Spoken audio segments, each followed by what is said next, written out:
My name's Emily, and if you told me my life was gonna flip upside down, I'd probably just nod and carry on hitting the books. See, I was all about law school, making a name for myself, and staying on the straight and narrow. Mom was my rock, my everything. We were tight, you know? Just us against the world since I can remember. Dad?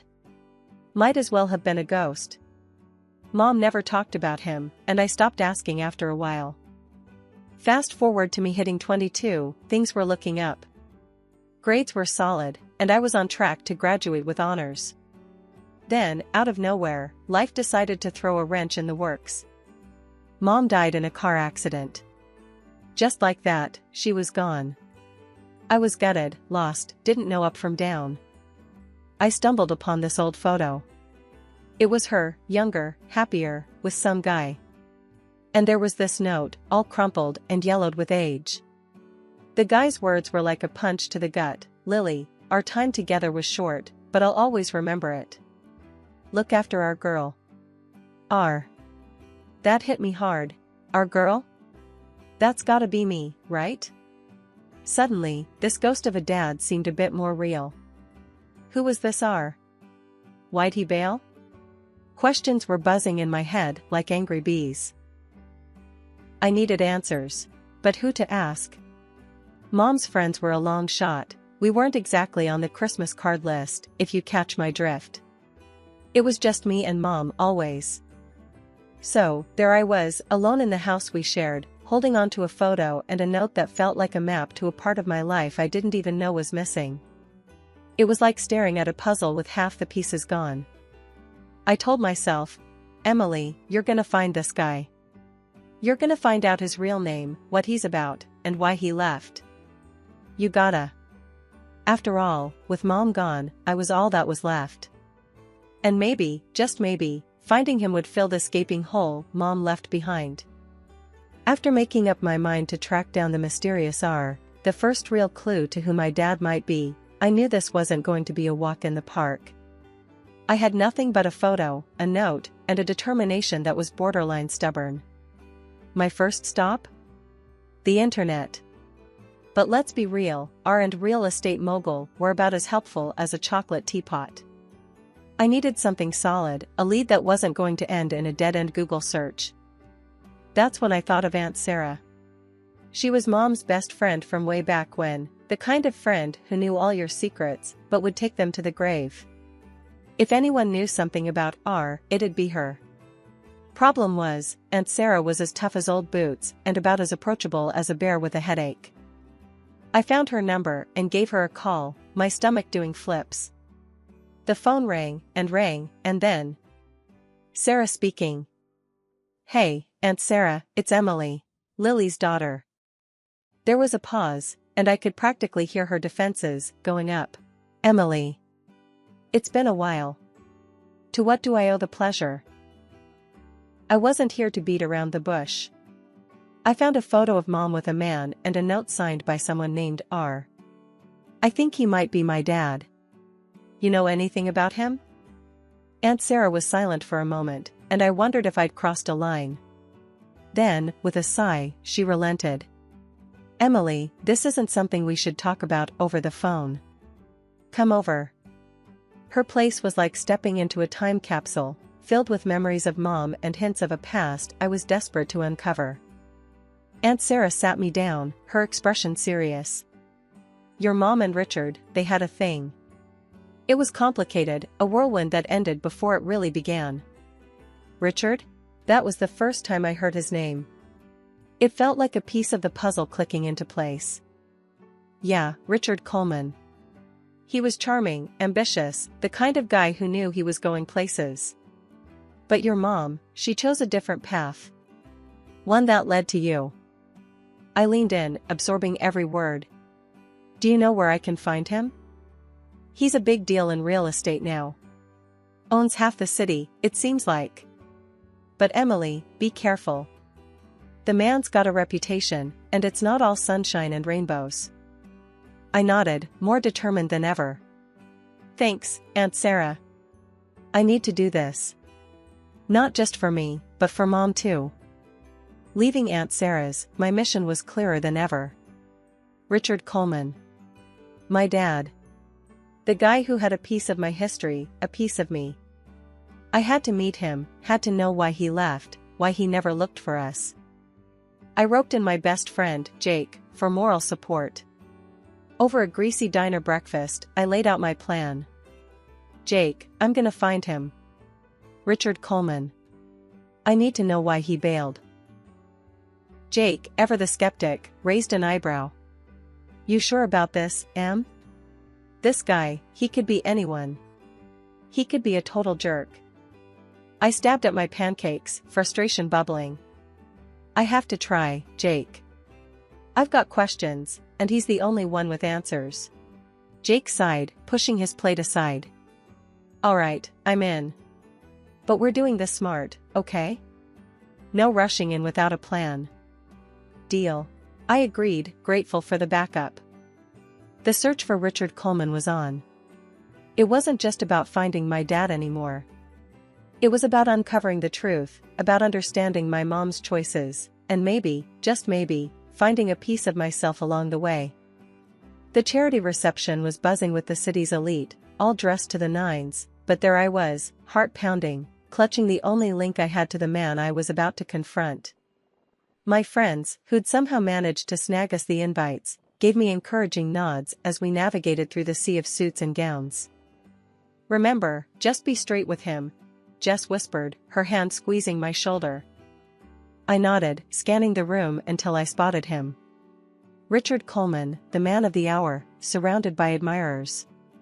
Taking a deep breath, I edged closer, my friends hanging back to give me space. Mr. Coleman? My voice was steadier than I felt. He turned, his expression one of polite curiosity. Yes? And you are? I didn't beat around the bush. I'm Emily. I believe I'm your daughter. I thrust the photo and note toward him, my hands surprisingly steady. The crowd around us seemed to fade into the background as he examined the items, his surprise unmistakable. This is quite the claim, he said, eyeing me with a mix of skepticism and interest. Follow me. His assistant, a slick guy in a suit that probably cost more than my rent, led us to a quieter corner of the venue. Richard faced me, his demeanor shifting to something more guarded. Scammers come with all sorts of stories, trying to get a piece of the pie. He started, his tone measured.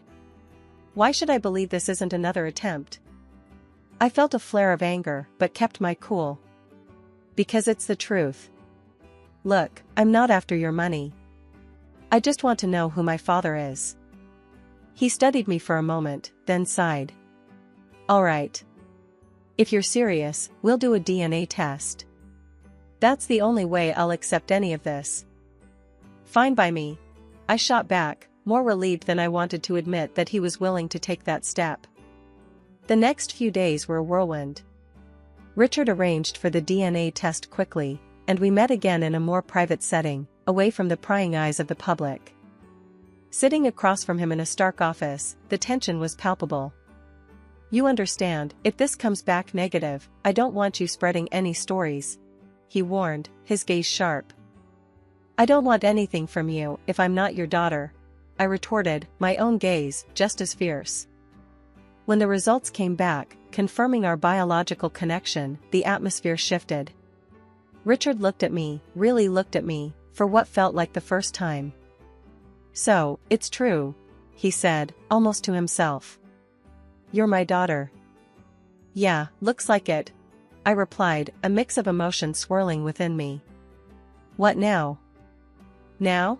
He paused, considering his next words carefully. Now, we figure out what this means for both of us. The conversation that followed was the most honest exchange I'd ever had. Richard opened up about the pressures of his world, the constant threats and manipulation he faced. I shared my side, growing up without a dad, the questions, the void. We've got a lot to catch up on, he admitted, a hint of warmth breaking through his composed exterior. Yeah, we do, I agreed, feeling the first stirrings of a connection I'd longed for my whole life. As I left his office, the reality of it all began to sink in. Richard Coleman, the elusive figure from my mother's past, was my father. And somehow, against all odds, we were going to try and make sense of what that meant. After the whole DNA confirmation thing, Richard dropped a bombshell on me. "I think it'd be best if you moved in with me," he said, all casual, like he was suggesting we grab coffee sometime, not change my whole life. I blinked, processing his words. "Move in? With you?" He nodded, his face serious. "Yes, Emily. It's the least I can do. Plus, it'll give us a chance to get to know each other better." The idea of living in a mansion with a dad I barely knew was daunting. But then, looking at my cramped apartment and thinking about the future, I figured, why the hell not? "Okay, let's do it," I finally said, surprising myself more than him. The day I moved in, Richard showed me around the massive place. It was like walking through a magazine, everything perfect and shiny. "You'll have your own wing of the house," he mentioned offhandedly, as if it was the most normal thing in the world. "My own wing?" I echoed, trying not to sound as overwhelmed as I felt.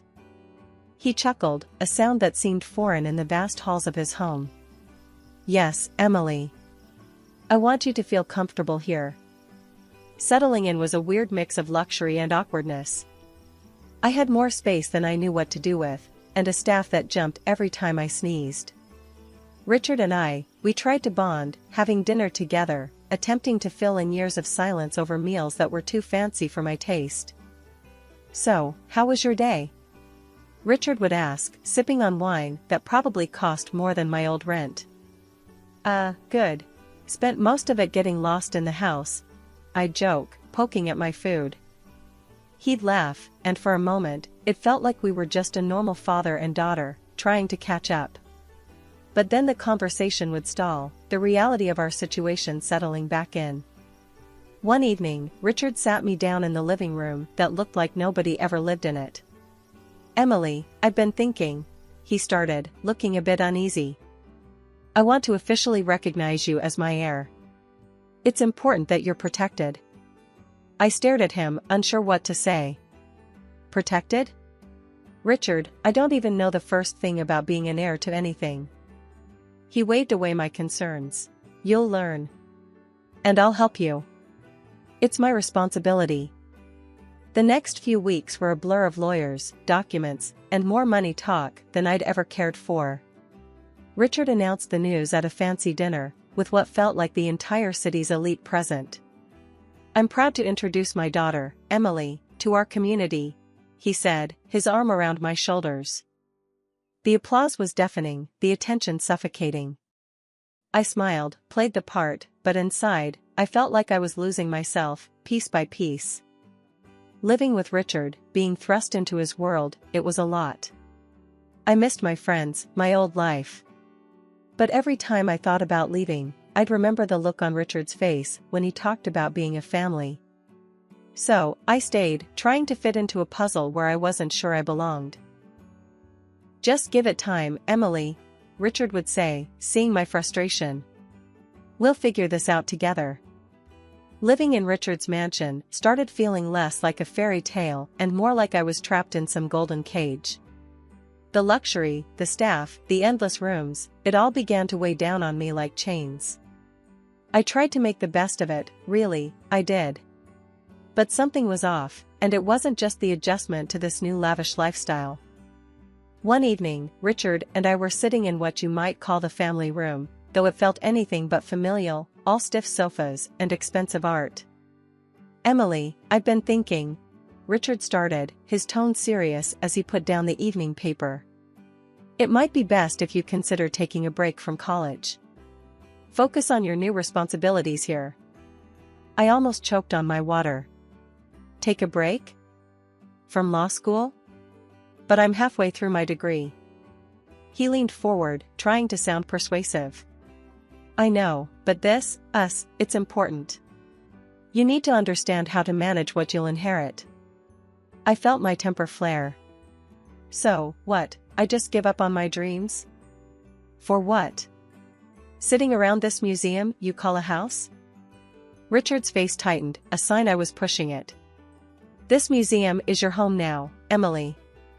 And it's not about giving up, it's about prioritizing. The conversation went downhill from there.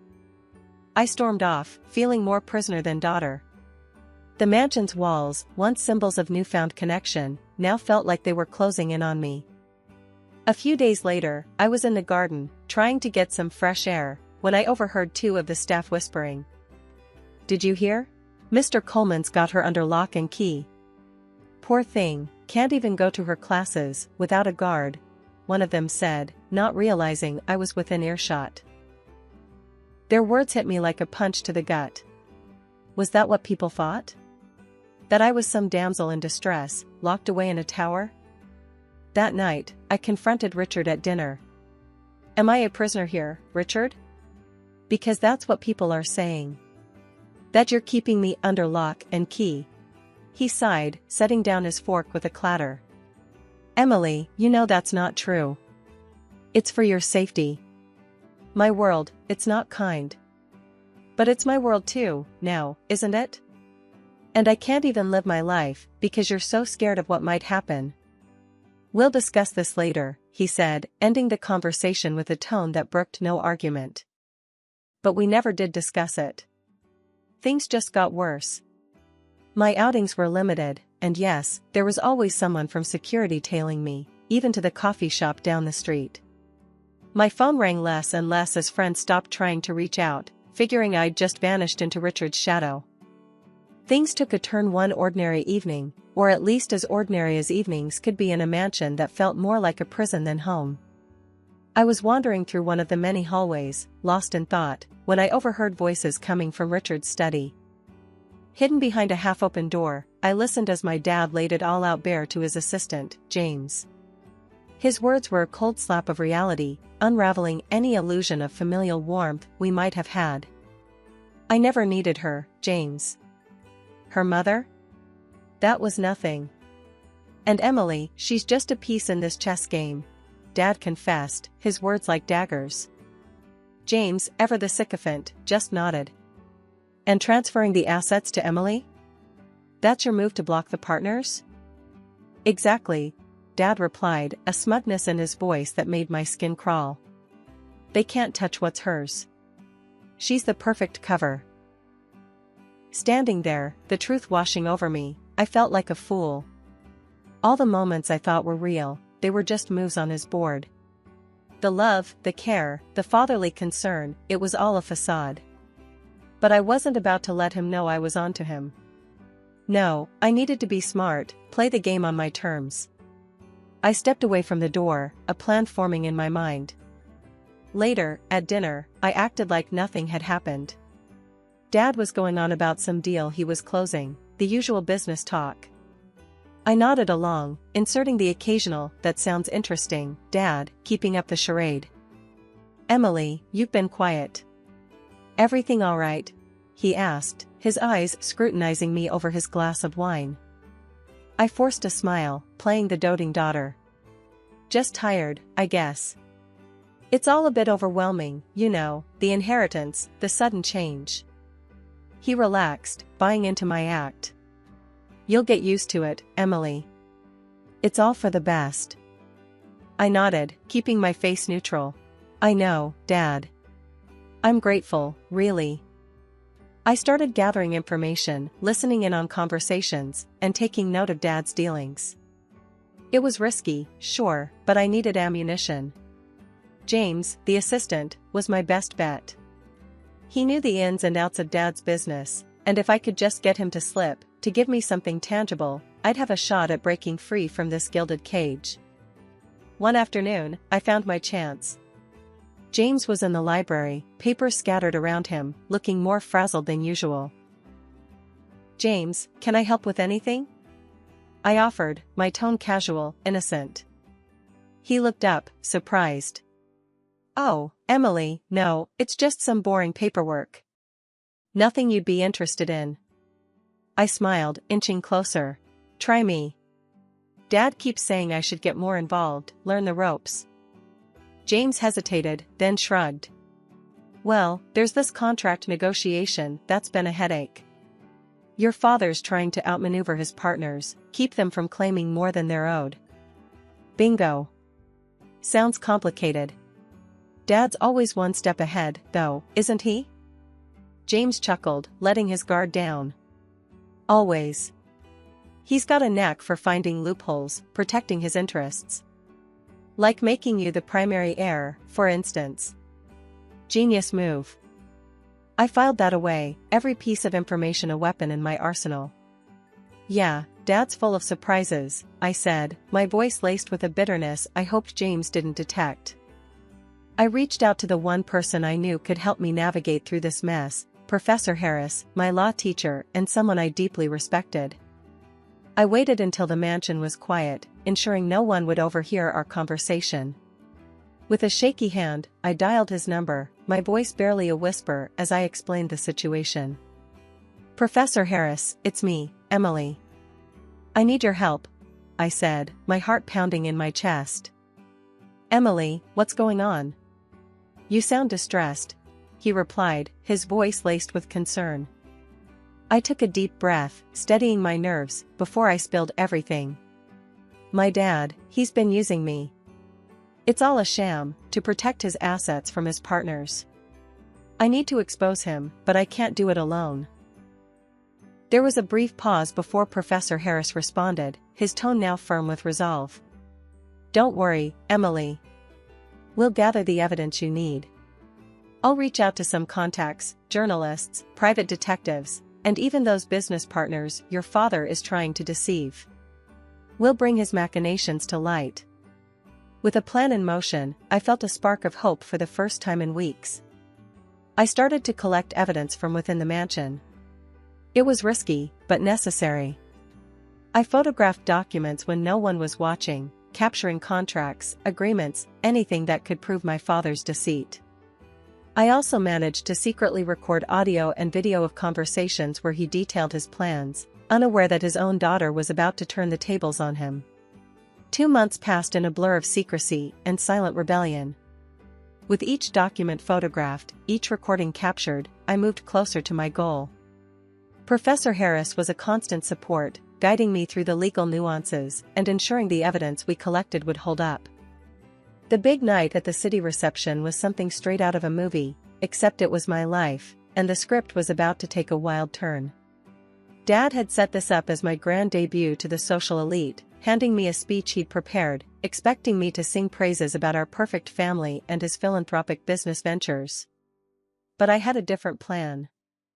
Standing at the podium, I could feel the weight of every gaze in the room, reporters, politicians, the city's who's who, all waiting for the daughter of the great Richard Coleman to speak. My hands trembled, not from fear, but from the adrenaline of what I was about to do. Distinguished guests, I began, my voice steady as I glanced down at the speech Dad wrote, then pushed it aside. Tonight, I'm supposed to tell you about my father's generosity and business acumen. But the truth is far from it. You could have heard a pin drop. I saw Dad's face change from pride to horror in an instant. I stand before you not to praise, but to expose Richard Coleman for what he truly is, a fraud. I laid everything out, every piece of evidence I had gathered, every lie, every deceitful act. The room erupted into chaos, reporters scrambling, government officials whispering in shock. Dad tried to intervene, to discredit me, but the truth was undeniable. She's lying. Emily, stop this nonsense at once, he shouted, but his voice was drowned out by the uproar. The aftermath was a whirlwind. Investigations were launched, and I was placed under protection as the case against my father unfolded. It was grueling, reliving the deception in court, but I stood my ground, bolstered by the truth on my side. In the end, the verdict was unanimous. Dad was found guilty of fraud and sentenced to prison. It was a bittersweet victory. I had exposed the man I once looked up to, but in doing so, I'd freed myself from his shadow. I, as his only heir, was entitled to most of his property. But the wealth felt like blood money, a reminder of the pain he'd caused. I decided then and there that most of it would go to charity. I wanted no part of his ill-gotten gains, except what was needed to start anew, on my own terms. The trials, both legal and personal, had taken their toll, but they also paved the way for a new beginning. A leading law office in the city, impressed by my resolve and legal acumen, offered me a position as an assistant lawyer. It was my chance to rebuild, to make a difference in a way that was honest and true. As I stepped out of the courthouse, the sun felt brighter on my face, the air fresher. I was free from the cage, my integrity intact, and a future that was mine to shape. My fight for freedom had cost me much, but it also gave me something invaluable, a sense of purpose and a clear conscience.